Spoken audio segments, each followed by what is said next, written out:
Welcome to Your Cyber Path, the podcast that helps you get your dream cybersecurity job by sharing the secrets of experienced hiring managers and top cybersecurity professionals with you. Now, on to the show.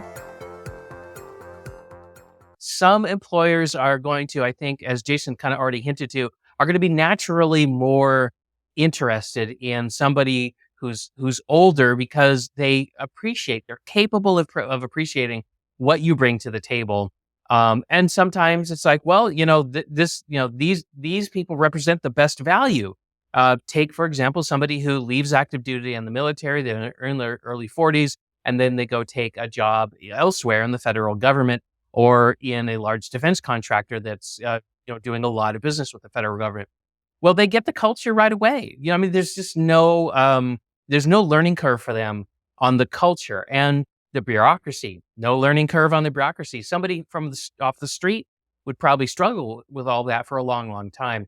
So really think about who you're going to apply to. And I'm sorry, but if you think like, hey, I want to work for, I don't know, Facebook. I don't know anything about Facebook, but I can tell you that from a distance, I just have this perception that if you're, the older you are, the less likely you're going to get a job at Facebook. I could be totally wrong, but they just sort of give off this vibe that they want to hire a lot of young people.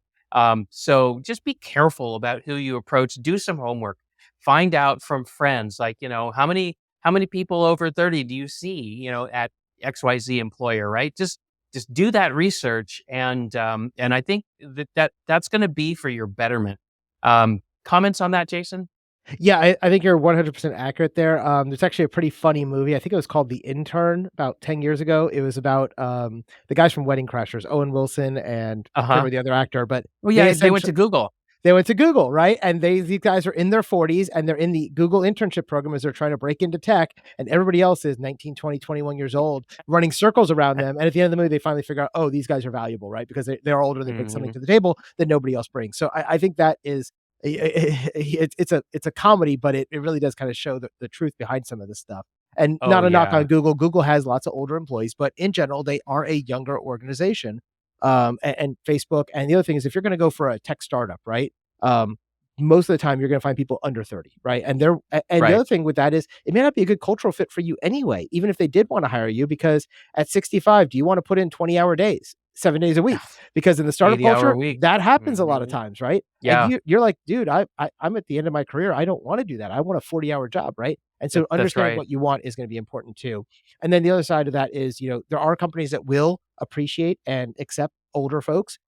Government is a really big one, right? Right now, there is a massive hiring demand at state and local governments, and people are overlooking those jobs. The reason for that is during COVID, a lot of older workers retired and were sent home because of the threat of the virus, and people weren't sure, and they didn't want the liability of somebody who's older getting it and dying and then suing the company. So a lot of people went home and they never came back. And it wasn't because the company didn't bring them back or the government didn't bring them back. Is they got home and they're like, after a year of sitting at home, they're like, you know what, I'm just going to retire and stay retired, right? So there's a large outflow of people, and they're trying to fill a lot of those jobs again, right? So you are seeing that, and a lot of younger folks don't think about the government as a place to work. It's just not something in their DNA. They want to work for Facebook and Google and tech startups and things like that.